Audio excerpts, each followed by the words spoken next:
O xerife olhou para as duas mulheres amarradas como gado, sua recompensa.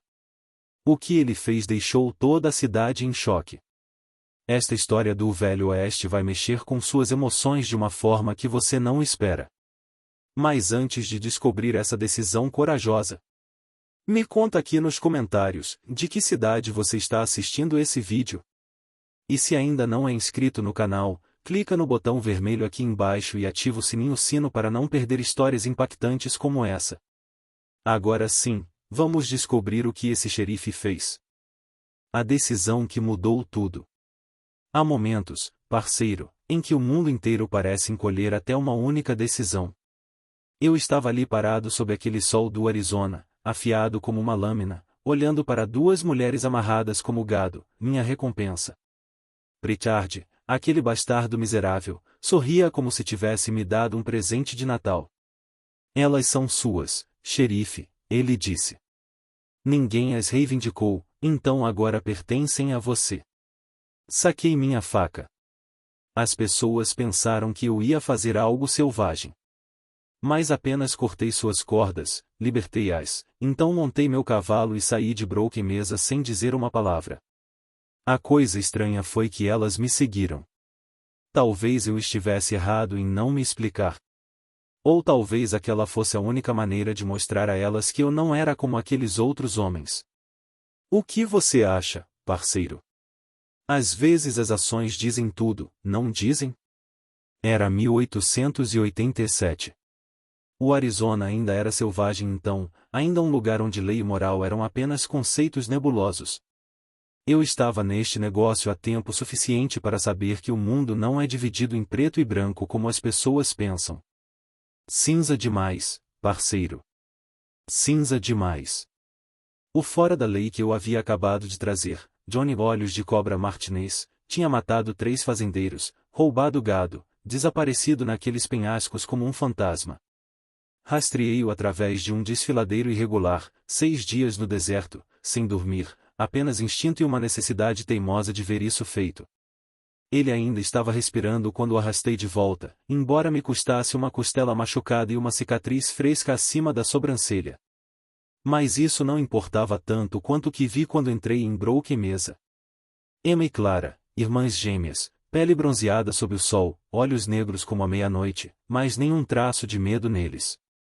Amarradas como animais, mas de pé altas como rainhas. Pritchard as apresentou como presentes. 2 garotas Apache de uma caravana comercial. Ninguém as reivindicou. Olhei nos olhos de Emma, a mais velha, um pouco mais alta, e vi algo que havia perdido há muito tempo. Vi fogo. Vi vontade. Vi algo que nem mesmo o deserto podia queimar dela.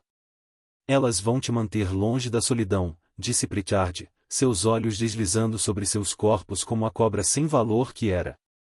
Não disse nada.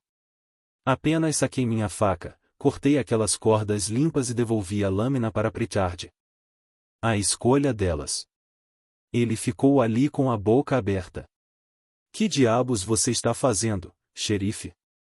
Libertando-as, eu disse. Ninguém pertence a ninguém. Montei e saí da cidade. Não olhei para trás. Não expliquei. Mas ouvi seus passos, suaves mas firmes, seguindo atrás. Parceiro, você já fez algo sem saber por quê? Já sentiu como se alguma força maior que você estivesse guiando sua mão? Eu as libertei, mas elas escolheram me seguir. Talvez não fosse sobre liberdade ou servidão. Talvez fosse sobre escolha. Minha cabana ficava a 3 quilômetros de Broken Mesa, um barraco rústico de pinho, batido por anos de sol. Tinha um celeiro, um poço cavado à mão e silêncio suficiente para um homem esquecer as coisas que não queria lembrar. Quando cheguei em casa, Emma e Clara estavam perto da cerca. Não disseram nada. Não pediram permissão. Apenas ficaram ali como se pertencessem àquele lugar desde sempre. Entrei na cabana, fechei a porta, fiz café. Mãos firmes, mas minha mente não estava. Por que elas me seguiram? Vim aqui para enterrar os fantasmas da África, não assumir novos fardos. Mas então olhei para fora, vi-as sentadas contra o celeiro, envoltas em meus cobertores velhos. Emma sentou-se ereta, cabelo negro solto, olhos ainda vigilantes. Clara sentou-se mais perto, agarrando o cobertor com força, mas sem se encolher ou tremer. Elas não fugiram. Não imploraram. Apenas ficaram. Peguei um prato de feijão, coloquei no degrau da varanda, então voltei para dentro. Na manhã seguinte, aquele prato estava limpo. Foi assim que começou, parceiro. Sem promessas. Sem acordos. Apenas pequenos atos. Eu deixava comida, elas comiam. Deixava cobertores quentes, elas usavam. Como alguma dança silenciosa onde ninguém nos ensinou os passos. Algumas pessoas diriam que eu estava me enganando, que eu era apenas um homem solitário que pegou duas garotas por razões egoístas. O ritmo silencioso. Talvez estejam parcialmente certos. Mas, parceiro, às vezes o porquê não importa tanto quanto o que. E o que estava acontecendo era que todos nós estávamos encontrando algo de que precisávamos. 3 dias passaram assim. Um ritmo natural se formou. Eu cozinhava, deixava comida na varanda, elas pegavam, comiam, devolviam o prato limpo. Ninguém falava uma palavra. Então as coisas começaram a mudar. Clara recolhia os ovos antes que eu pudesse chegar até eles, deixava-os arrumados perto da bomba. Emma remendou minha camisa, costurou-a com cuidado, dobrou-a no corrimão. Elas não entravam na cabana. Não pediam mais. Mas estavam transformando aquele lugar em lar. Parceiro, você sabe como isso é? Quando você se acostumou com a solidão e de repente sente que alguém se importa com sua vida. É quente e aterrorizante ao mesmo tempo. Porque uma vez que você se acostuma, tem medo de perder. Eu as observava à distância. Emma sempre alerta, olhos sempre examinando como um animal selvagem não totalmente pronto para confiar. Mas a maneira como ela olhava para mim, e não com medo. Com avaliação. Como se estivesse decidindo se eu valia a pena confiar. Clara era mais gentil. Tinha algo suave na maneira como cuidava das galinhas, arrumava as coisas. Mas eu podia ver a dor em seus olhos, o tipo de dor que apenas pessoas que passaram pelo inferno carregam. Não perguntei sobre o passado delas. Não perguntei sobre a caravana comercial, sobre aquelas cordas. Vi o suficiente deste mundo para saber o que os homens fazem quando ninguém está olhando. Algumas histórias não precisam ser contadas. Então veio a chuva. Naquela noite, a chuva caiu suave, tamborilando no telhado da cabana como dedos batendo. Sentei-me perto da lareira ouvindo sons do celeiro. Feno se mexendo, caixotes velhos sendo arrastados. Então silêncio. Algo sobre aquele silêncio parecia errado. Pesado. Peguei meu casaco, saí na garoa, atravessei até o celeiro. Emma estava ajoelhada na palha, seu vestido colando molhado em suas costas, sua trança solta com mechas grudadas em seu pescoço. Clara estava deitada ao lado dela, tremendo sob um cobertor, lábios pálidos, respiração rápida e rasa, testa lustrosa de febre. Ela está doente, eu disse. Emma assentiu, seus olhos tensos mas não evitando os meus. À noite da febre. Voltei para a cabana, juntei uma bacia, panos e minha última garrafa de tintura de casca de salgueiro. De volta ao celeiro, coloquei-os no chão, movimentos lentos e deliberados. Emma pegou os panos, seus dedos roçando os meus. Sua pele quente apesar do frio. Ela cuidou de Clara durante a noite, trocando panos, dando goles de água.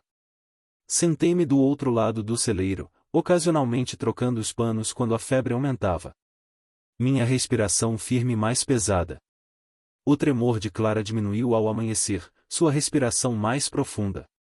Emma se encostou em um poste, olhos fechados, peito subindo e descendo lentamente. Desviei o olhar, mandíbula apertada. Amanhã surgiu Clara, a chuva tinha ido embora. Clara descansava, cor voltando ao rosto. Emma estava do lado de fora trançando o cabelo, me observando arregaçar as mangas. Trouxe água, coloquei ao lado dela sem uma palavra. Ela assentiu. Não um agradecimento, mas o suficiente. Parceiro, há momentos que definem relacionamentos entre pessoas. Não palavras. Não promessas. Apenas estar lá quando as coisas ficam difíceis. Naquela noite, naquele celeiro úmido, nos tornamos algo diferente. Ainda não uma família, mas não mais estranhos. A primavera do Arizona se infiltrou. A geada desaparecendo da grama, brotos verdes rompendo o solo teimoso. Fiquei perto do celeiro afiando meu machado, o ritmo da pedra de amolar constante contra o frio da manhã. Emma trabalhava perto amarrando lenha, seu vestido puxando apertado em seus ombros enquanto se curvava, suas tranças balançando, captando a luz do sol. Clara sentou-se perto do galinheiro, um chale enrolado ao redor dela, embalando sua barriga inchada, olhos gentis mas cansados, cantarolando suavemente para as galinhas. Seguindo as semanas anteriores, Emma havia falado claramente. Clara estava esperando uma criança, concebida antes de virem até mim, de um tempo de correntes e sombras. Não estremeci. Apenas perguntei o que precisavam. Pano, ervas para a dor. Cavalguei até a cidade, troquei peles por suprimentos, selei a cabana mais apertada para o que estava vindo. Agora, conforme o sol subia, o tempo de Clara estava próximo. A voz de Emma ecoou do celeiro, calma mais firme, guiando sua irmã. Fiquei na varanda, rifle no colo, não por medo, mas por hábito, ouvindo os gritos abafados de Clara. O nascimento de Ren. A noite se estendeu longa, o fogo queimando baixo, até que um pequeno choro agudo cortou a escuridão. Emma saiu, seu vestido grudando com suor, a curva de seus quadris marcante à luz da lanterna. Menina, ela disse. Forte. Entrei, chapéu na mão. Clara estava deitada enrolada em cobertores, pálida mas firme, segurando uma criança embrulhada. Ren, ela sussurrou mais tarde. Peguei a criança, seu peso sólido, pequeno punho agarrando o pano. Meu peito se mexeu, não com desejo, mas algo mais profundo, enraizado. Ela não era do meu sangue, mas era minha para proteger. Emma observava, olhos firmes, um leve sorriso curvando seus lábios, respiração lenta e quente. Dias depois, a vida mudou. Clara ficou mais forte, cuidando de Ren com cuidado silencioso. Emma plantou perto do riacho, mãos seguras. Construí um novo galinheiro, deixei ferramentas onde Emma podia encontrá-las, cozinhei para 3. A cabana parecia cheia, não lotada. Uma noite, Emma me entregou um casaco remendado, seus dedos roçando os meus, seu olhar segurando o meu, ousado mas suave. Estamos ficando, ela disse. Assenti. Bom. Parceiro, talvez não fosse amor como nos contos de fadas. Talvez fosse apenas sobrevivência. 3 almas feridas encontrando paz umas nas outras. Mas quando aquelas estrelas queimavam brilhantes lá em cima, e os fantasmas da África finalmente ficavam quietos, eu sabia que havíamos construído algo que valia a pena ter. Uma família. Não do tipo tradicional, mas família mesmo assim. A rotina se estabeleceu como poeira depois de uma tempestade. Eu caçava, Emma cozinhava, Clara cuidava de Ren. Não eram papéis que atribuímos, apenas aconteceu naturalmente. À noite, nos sentávamos na varanda, o céu queimando laranja e roxo, Ren dormindo embalada nos braços de Clara. Emma se sentava ao meu lado, não tocando, mas perto o suficiente para que eu sentisse seu calor. Às vezes ela falava em Apache, palavras que eu não entendia mais que soavam como música. Outras vezes, silêncio.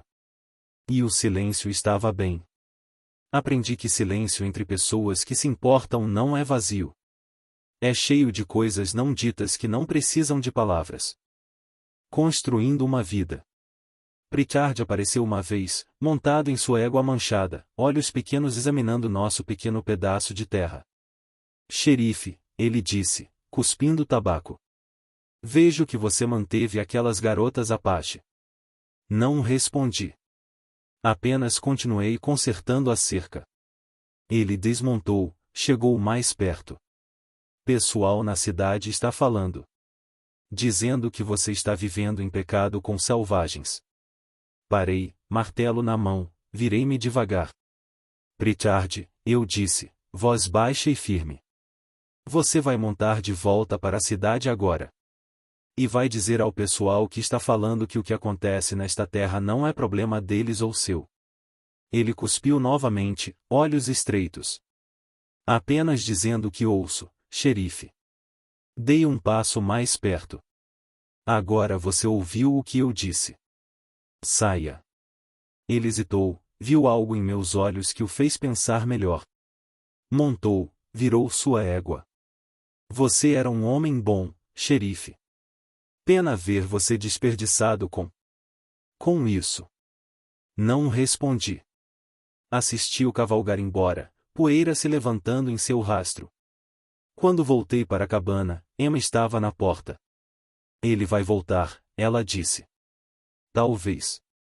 Mas não hoje. Ela assentiu, algo como orgulho em seus olhos. Aquela noite, quando Ren estava dormindo e Clara havia se retirado para seu canto da cabana, Emma e eu sentamos perto do fogo. Ela falou pela primeira vez sobre antes, sobre a caravana comercial, sobre como ela e Clara haviam sido levadas de sua tribo, vendidas, passadas de mão em mão como mercadoria. Você é o primeiro homem, ela disse, olhando para as chamas, que nos viu como pessoas. Não soube o que dizer a isso. Então apenas estendi minha mão, palma para cima, oferecendo, não tomando. Ela olhou para ela por um longo momento, então colocou a sua sobre a minha. Sua pele era calejada, dura de trabalho, mas quente. Viva! Emma, eu disse, testando seu nome em minha língua. Ela sorriu, pequeno e rápido, mas real, xerife, ela respondeu, e havia algo em como ela disse, não com respeito por um distintivo, mas por um homem. Aquele inverno foi duro. A neve caiu pesada, enterrando o mundo em branco silencioso. Caçamos juntos, Emma e eu, seguindo rastros de coelhos e veados através de árvores nuas. O inverno da transformação. Ela era melhor rastreadora do que eu, lendo sinais na neve que eu teria perdido. Uma vez, estávamos agachados atrás de uma crista, observando um veado pastar abaixo. Eu mirei, mas Emma colocou a mão no meu rifle, empurrando-o para baixo gentilmente. Ela apontou. Uma corça estava parada nas árvores, barriga inchada. Deixe, ela sussurrou. Ela carrega a vida. Abaixei o rifle, olhei para Emma, vendo não apenas a mulher, mas a guerreira, a protetora, a mãe que ela se tornaria para Ren. Pegamos um coelho naquele dia em vez disso, voltamos para casa com carne suficiente. Quando chegamos, Clara havia feito ensopado, o cheiro preenchendo a cabana quente. Ren gorgolejava em seu berço, olhos grandes e escuros seguindo o brilho do fogo. Comemos juntos, os 4 de nós, uma família estranha forjada não por sangue mas por escolha. Depois, quando Clara e Ren estavam dormindo, Emma e eu sentamos perto do fogo mais uma vez. Xerife, ela disse, e havia algo diferente em sua voz agora. Sim. Ela se virou para me encarar completamente, olhos procurando os meus. Por que você nos libertou naquele dia? Pensei sobre isso, realmente pensei. Porque era a coisa certa, eu disse finalmente. Ela balançou a cabeça. Muitos homens sabem o que é certo. Poucos fazem isso. Então talvez eu seja tolo, eu disse. Não, Emma disse firmemente. Você é corajoso. Coragem não é não ter medo. É fazer a coisa certa mesmo quando você tem medo. Não soube o que dizer a isso, então não disse nada. Apenas sentei ali, sentindo o calor do fogo, o calor de Emma ao meu lado, e pela primeira vez em anos, não me senti sozinho. A primavera chegou novamente, e com ela a mudança. Emma começou a vir para a cama que eu havia feito para ela mais perto da minha. Não para compartilhar, ainda não, mais perto. Uma ponte lentamente sendo construída entre 2 mundos, 2 pessoas feridas aprendendo a confiar novamente. Uma noite, ela se virou para me encarar na escuridão. Xerife, ela sussurrou. Meu nome é Jack, eu disse. Jack. Ela testou, fazendo rolar na língua. Jack, ela disse novamente, e então sua mão encontrou a minha na escuridão. O lar que construímos. Não foi como nos livros. Não houve grandes declarações de amor eterno. Foi silencioso, tentativo, duas pessoas que haviam sido quebradas encontrando cura uma na outra. Quando finalmente compartilhamos aquela cama, foi com respeito, com cuidado, com algo mais profundo que paixão. Era compromisso. Era escolha. Era amor, do tipo que cresce lento mas forte, enraizado em terra sólida. Os anos passaram. Ren cresceu, uma menina bela com os olhos de Clara e o espírito de Emma. Ela me chamava de papai, e toda vez que fazia, meu coração se apertava com algo que não conseguia nomear. Gratidão, talvez. Ou apenas amor simples. Emma e Clara aprenderam inglês, ensinaram-me Apache. Misturamos nossas histórias, nossos modos, criando algo novo em nossa pequena cabana. Não foi sempre fácil. Houve momentos em que Emma ficava quieta por dias, olhando para as montanhas como se ouvisse vozes que eu não podia ouvir. Momentos em que Clara chorava à noite por coisas perdidas que nunca poderia recuperar. Mas sempre trabalhávamos através disso, juntos. Essa é a história, parceiro. Sem final perfeito. Sem felizes para sempre como nos livros. Apenas 3 pessoas que se encontraram em um mundo implacável e decidiram que juntas era mais forte que sozinhas. Não sei se fiz certo ou errado. Talvez eu fosse apenas um homem solitário que não suportava o silêncio. Talvez Emma e Clara apenas ficaram porque não tinham para onde ir. Mas naquelas noites, quando eu via Emma embalar Ren para dormir, quando Clara ria com as galinhas, quando a última luz do dia pintava nossa pequena cabana de ouro. Acho que talvez o porquê não importe. O que importa é que nos escolhemos. Todos os dias. No silêncio. Nas tempestades. Nos momentos pacíficos e nos tempos difíceis. O deserto ainda áspero. O mundo ainda injusto. E homens como Pritchard ainda existem. Mas naquela pequena cabana, a 3 quilômetros de Broke Mesa, criamos algo que nem mesmo o deserto podia queimar. Esperança. Se você gostou desta história, deixe um like, parceiro, e comente. Me diga, e em um mundo sem lei clara, o que você faria? Quero ouvir seus pensamentos. Histórias como esta só importam quando as compartilhamos. Até nos encontrarmos novamente, parceiro. A trilha é longa e há mais histórias para contar. Fim.